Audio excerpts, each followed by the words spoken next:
Gracias, Jorge. Vamos a seguir con esto de la tecnología presente en este ámbito y, por supuesto, una aplicación no podía no estar presente. Se llama SNAV, tiene que ver con la desfragmentación del viaje del paciente y con algo que comentábamos en la intervención anterior, que tiene que ver con la recopilación de datos que nos ayuda. ¿Quién nos va a contar todos los detalles? Renato Pino, él es profesional que tiene mucha experiencia en los temas de digitalización en salud y además es profesor de la Facultad de Medicina de la Universidad Andrés Bello.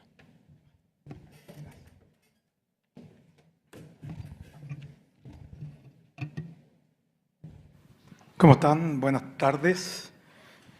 Veo varias caras conocidas acá, así que eso es bueno. Me siento más en confianza ante tanto público, además. Bueno, yo les quiero contar una historia. Es bien interesante lo que ha venido pasando en las presentaciones anteriores, porque hemos hablado de historia, de trazabilidad y sobre todo de tiempo. Y resulta que llevamos mucho tiempo contando esta historia. Y llevamos mucho tiempo encontrándonos los mismos en este tipo de eventos, lo cual es bueno, pero también no es tan bueno cuando necesitamos incorporar a más gente. Y tiene que ver con lo que les voy a contar al final. Entonces, en esta historia les voy a contar a modo de capítulo, un primer capítulo, que es la oportunidad en la que nos encontramos hoy día. Siempre hablamos de Big Data. Acá en Chile se habla mucho del Big Data, que es la inteligencia artificial, ¿cierto? Yo tengo un gran amigo que no lo voy a nombrar para no funarlo, pero dice, ¿qué Big Data vamos a hacer si no tenemos ni siquiera estándares? Entonces la historia empieza antes. Hace más de 20 años se viene hablando de estándares. Grandes amigos como Esteban Hebel, Mauricio Matoli, le tengo que hacer honor a ellos, César Galindo, que vienen hace más de 20 años hablando de estándares y tratando de llevarnos a que esto, que hoy día hasta hace 20 años no era pensado, el Big Data, se pueda dar. Y el Big Data necesita de volumen de datos, variedad, velocidad y veracidad. Las 4 V que hablan los profesores de Big Data. Y es increíble que ninguna de esas tenemos muy establecida en el mundo de la salud. En otros segmentos, en otros sectores sí. Pero la velocidad quizás es la que más nos afecta. Y hoy día tenemos una oportunidad de entregar y recibir datos. Y tenemos una norma recién actualizada, la 820, que se llama 820, no sé si la conocen, una norma técnica que habla sobre estándares de interoperabilidad, que se viene actualizando permanentemente, es la 231 en realidad, pero se llama 820 por historia, donde tenemos la oportunidad de decir, o más que la oportunidad, ya el mandato legal, donde dice, mira, ¿sabes qué? Las estructuras de los sistemas tienen que tener una estructura, valga la redundancia, de interoperabilidad en salud y por tanto van a tener que, por naturaleza, compartir datos. Mejores datos, más información, más decisión y más prevención en personas más saludables. Y suena bonito decirlo. Es más, hoy día, bueno, y ahí un poco la declaración inicial de esta norma 820. Es más, tenemos una salud digital que hoy día está impulsada desde hace poquitos meses atrás por una norma de telemedicina, ¿sí? Norma que en su interior llama a que se emita un reglamento en decir cómo se van a transmitir los datos, es decir, ocupando la norma técnica, ¿cierto? Se va a tener que ver un reglamento en cómo los prestadores van a tener que transmitir los datos. Ojo, esto ya no es futuro, esto es presente. Todos tenemos que estar en esta. Si no estamos en esta, claramente vamos a tener poco espacio o por lo menos vamos a estar afectando a quien más importa. Entonces, como les decía, creo que eran 18 meses desde que se emitió, han pasado 2 meses, es decir, quedan 16 meses para que se emita la norma técnica, que se va a empezar a redactar por varias personas que han estado vinculadas a esto. Es decir, el 2023 sí tenemos la oportunidad de llevar la entrega de salud a otro nivel. Y resulta bastante paradójico porque esto lo hemos venido diciendo hace rato y las tecnologías existen hace rato, pero resulta que tuvimos que pasar un par de remesones para que esto nos hiciera un poquito más de sentido. Y desde ahí que hablamos del Big Data. Insisto, ¿cómo va a ser Big Data si no tenemos datos estructurados? Lamentablemente no me funcionó, en este caso GS1 me va a retar, no me funcionó el QR porque está bastante chico ahí, pero quien quiera después le puedo compartir el QR de todas estas fuentes de las cuales estoy hablando. Entonces, para poder hacer Big Data, o para tener Big Data, yo tengo que tener con un propósito, que es decidir, ¿cierto? Y la analítica se va a dar en la medida que yo pueda estructurar esos datos de manera ordenada. Entonces, la gran pregunta, ¿esto lo hacemos por una razón tecnológica? ¿Por qué creen que hacemos esto? Si alguien me puede decir, ¿por qué hacemos esto?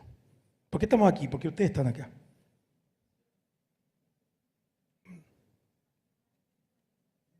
Dígame, sí, no muerdo ni... ¿Sí? En este caso. ¿Sí? ¿Por qué estamos acá? ¿Nos mueve algo estar acá? Sí.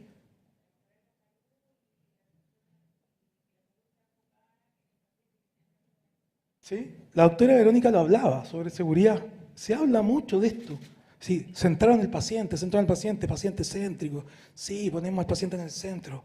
Perfecto. ¿Dónde está esa acción concreta hacia eso? Ahí está el desafío. Pero esto lo hacemos, bueno, y el punto de inflexión está acá, la equidad. La salud digital es la herramienta por naturaleza para entregar equidad. ¿Sí? Y la equidad es mayor acceso, mayor alcance, mayores resultados y mucho más. Y esto pareciera ser la equidad, ¿no? ¿Sí? Esto es una imagen que anda en todos lados en Internet. Igualdad confundido con equidad muchas veces, y la equidad le damos a cada uno lo suyo.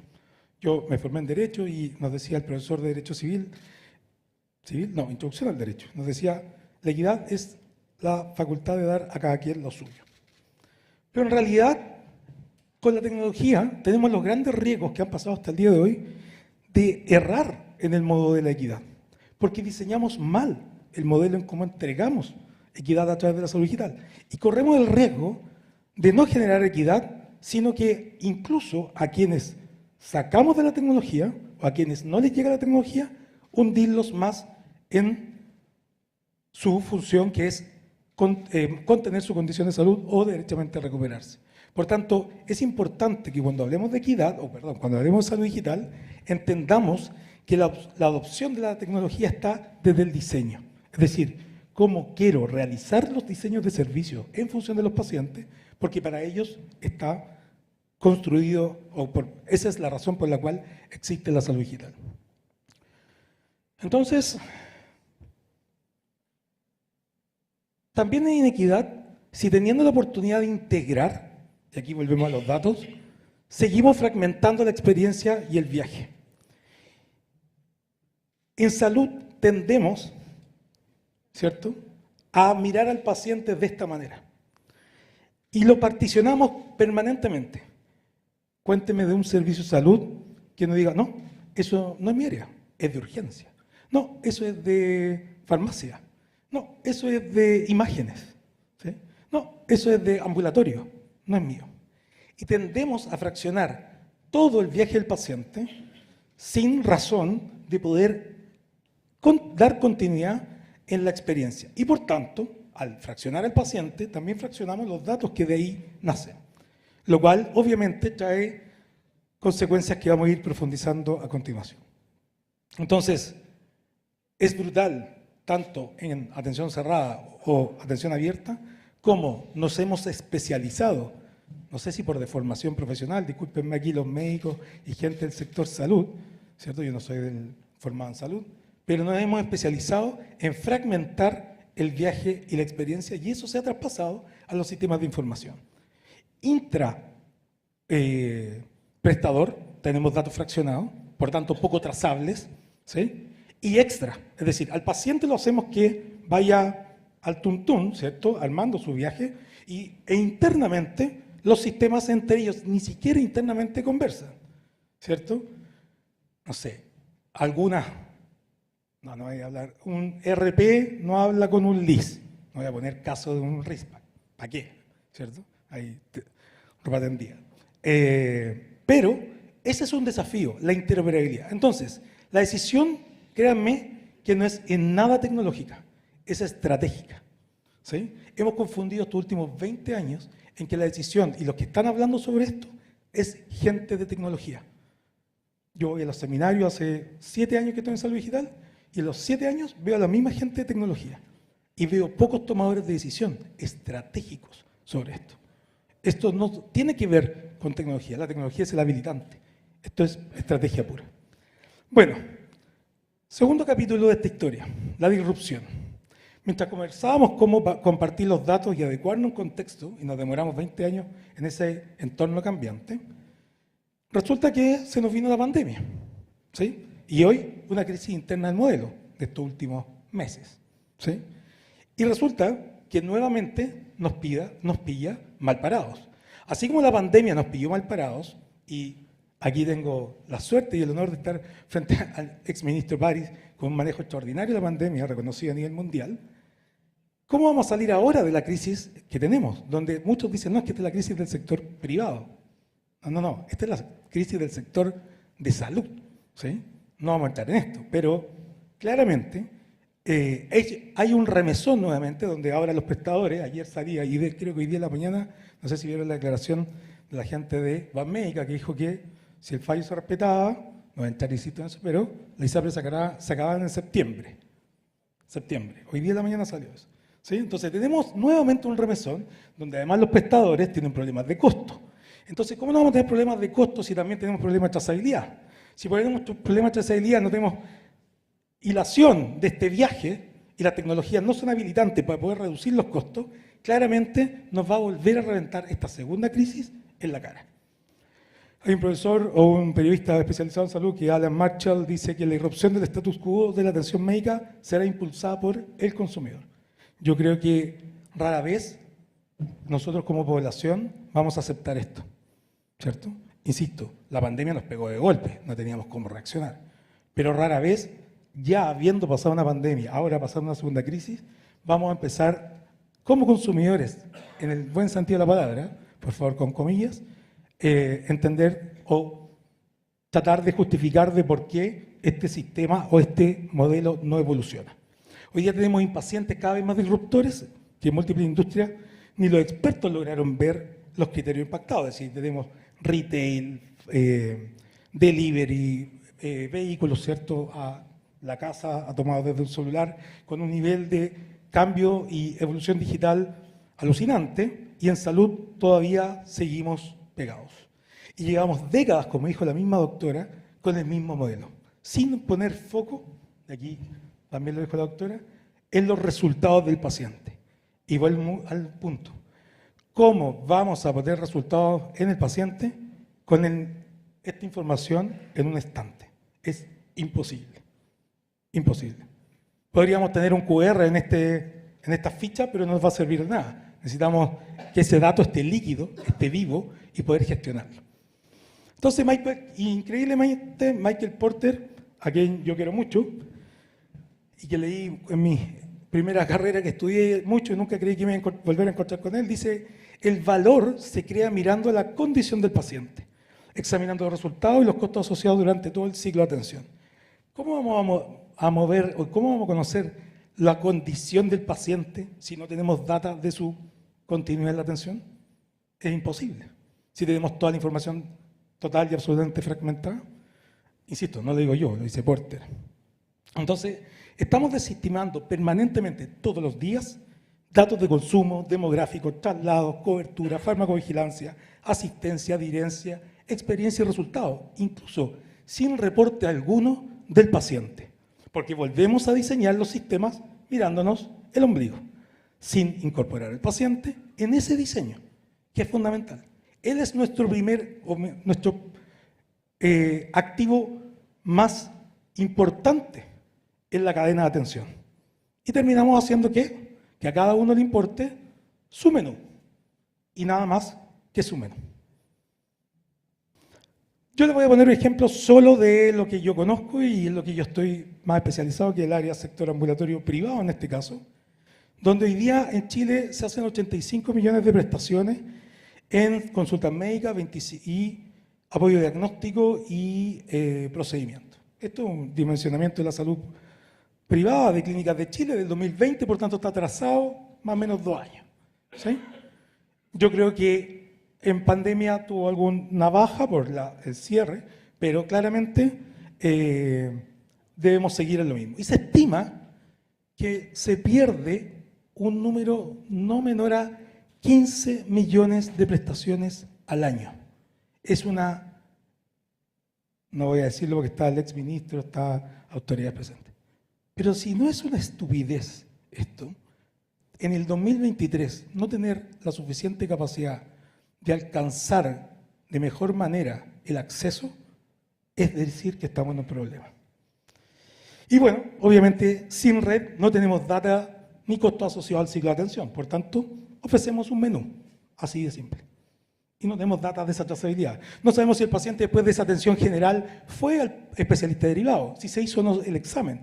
¿Qué resultó de ese examen? Si le pareció o no, si el tratamiento farmacológico lo hizo o no lo hizo. ¿Cómo se sintió con ese tratamiento farmacológico? No tenemos ninguna información. Piensen ustedes, cuando ustedes dan la orden médica, cero trazabilidad, un papel firmado y timbrado por un médico. ¿Quién sigue ese papel? Yo siempre digo, salud privada tiene la suerte de haber más trazabilidad, porque la APS hace un gran trabajo, ¿cierto? Tiene poblaciones en las cuales se hace cargo, sobre todo las más riesgosas, pero en general es el paciente quien mueve el modelo.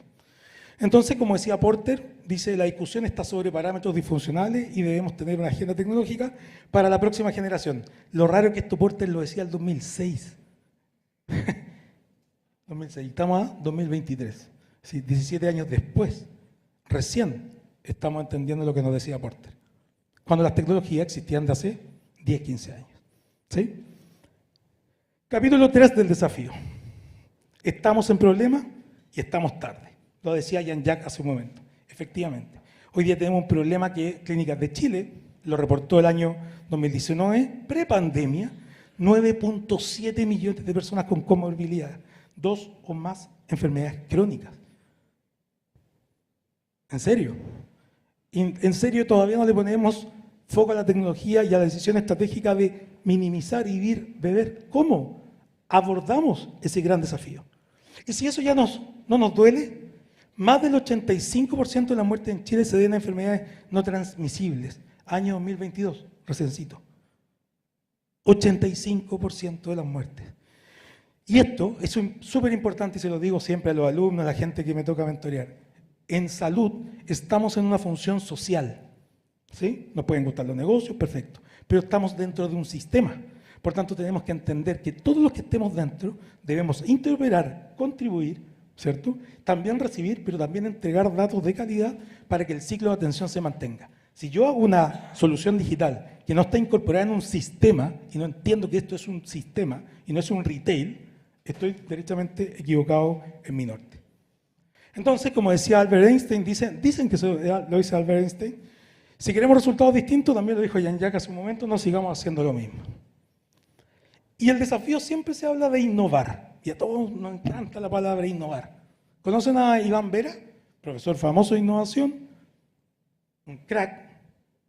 Nos dice que de innovar, esta es una innovación radical, es mucho más que crear algo nuevo, y implica concebir algo radicalmente superior, distinto a lo conocido. Fíjense lo que les estoy diciendo. En salud somos muy malos para lanzarnos a lo desconocido. Una nueva solución que no existía, que resuelve problemas que sí existían, pero los usuarios no sabían que tenían. Cuando nosotros andábamos en taxi, llamaban a un taxi, acá en Santiago más, yo soy de regiones, como dicen, soy de Viña del Mar, llamaban a un taxi, nos teníamos que organizar cuando íbamos a un carrete, ¿cierto? Y teníamos que buscar alojamiento. Hoy día alguien va, toma un celular y se toma un Uber o un Cabify. No sabíamos que existía una solución superior a la del taxi. Ese mismo ejemplo lo pone Iván Vera. Y por eso mismo los usuarios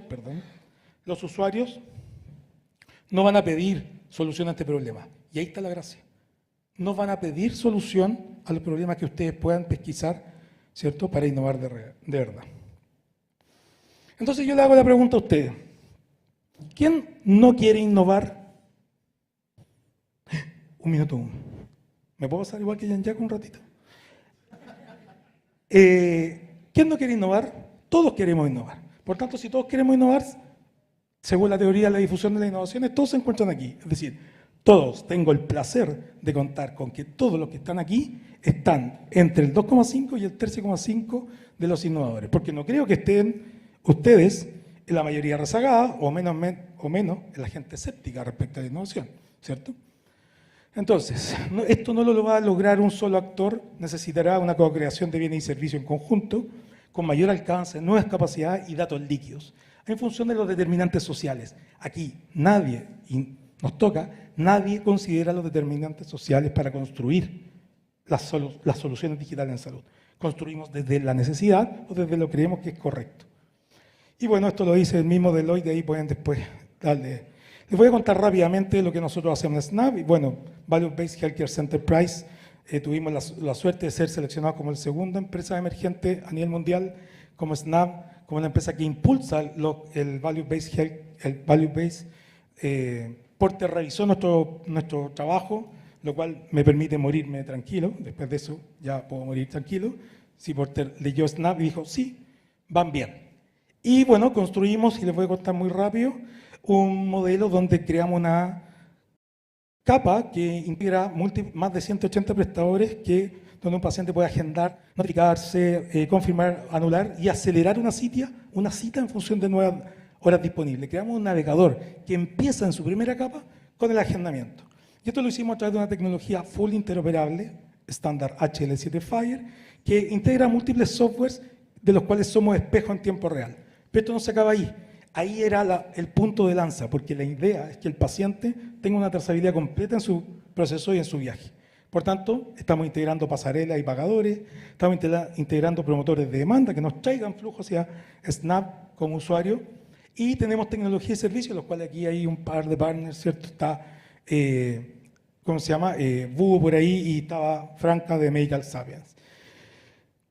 Bueno, para no latearlos con esto. Y ponemos un modelo, y nosotros por nuestro lado proponemos un modelo sin riesgo, que es un bus de interoperabilidad que permite que los prestadores de alguna forma sean parte de este macroentorno y compartamos riesgos de alguna forma en derivar al paciente a quien tenga la necesidad.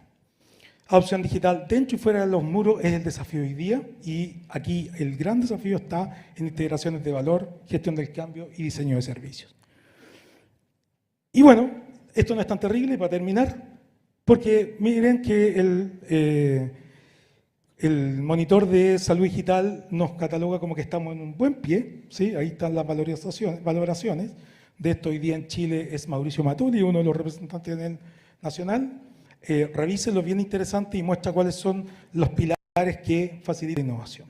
Entonces, de esta historia, solo debemos decidir qué guión queremos escribir. Y en eso estamos absolutamente todos invitados, porque es imposible que lo hagamos por partes o que uno solo se arrogue el derecho o la facultad de hacerlo. Gracias.